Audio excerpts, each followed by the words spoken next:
It wouldn't truly be a speech for Evan if he didn't only give me a week and a half's notice to write this.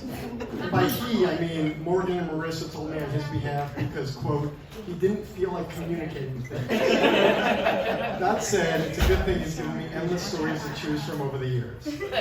Anyway, I'm Cory, and I've been best friends with Evan for way too long now. Since the days of him wearing his backward Chicago Bulls hat and chewing his t-shirts.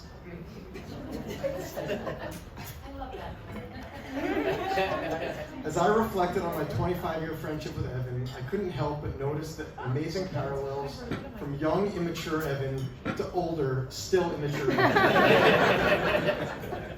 Many of those earliest memories with Evan were in sports. What Evan lacked in height, he made up for in quickness, tenacity, and a unique unwillingness to pass the ball. Not only was Evan a huge ball hog, but he was also a complete dick when it came to dealing with the refs. I vividly remember Evan getting kicked out of our rec basketball game during warm-ups, and Michael, as our coach, forfeiting the game because Evan was being treated unfairly.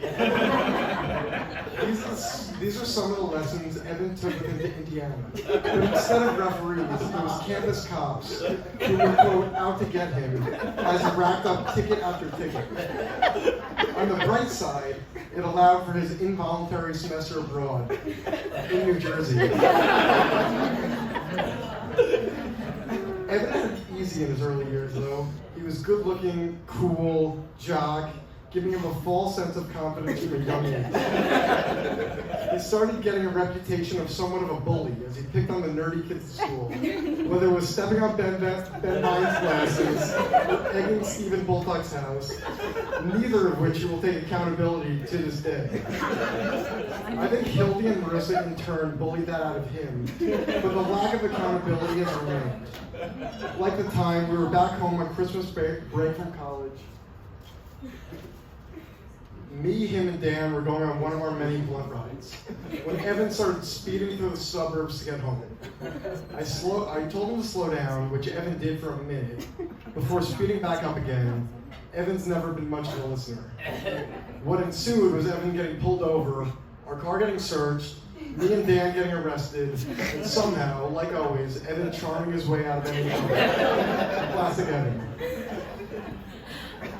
Another early memory that came to mind for me was the time Evan and I set up a lemonade stand in front of his house.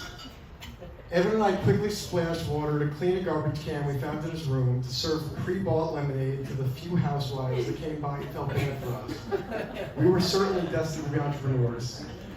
This trivial story really just helps me transition with the parallels theme so that I can talk about why half the room probably currently loves Evan and the other half hates him.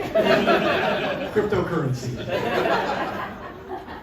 With Evan's personality, gullible yet persuasive, lazy yet aggressive, not book smart, yet also not street smart. It was just a matter of time until Evan entered the Ponzi scheme. One Federal Reserve was Evan's ticket to retirement. The perfect pump and dump he could tell everyone about and pretend he knew what he was talking about. That's true. Unbelievable. Bring it up, Cory. Let's face it, nobody actually understands what crypto is. But when somebody's constantly telling you that Mark Cuban and Logan Paul are about to get it, it sounds pretty enticing.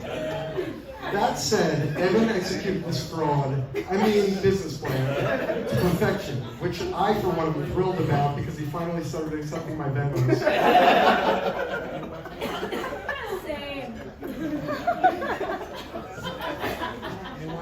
To be serious for a second, Evan and I go back a long time and have had endless, meaningful adventures together. What started through sports, video games, or getting in trouble in Hebrew school, then morphed to high school parties and driving around North Colville smoking weed. Then came our college years, where our Wisconsin-Indiana weekends are still some of the most memorable, yet forgettable weekends I've ever had.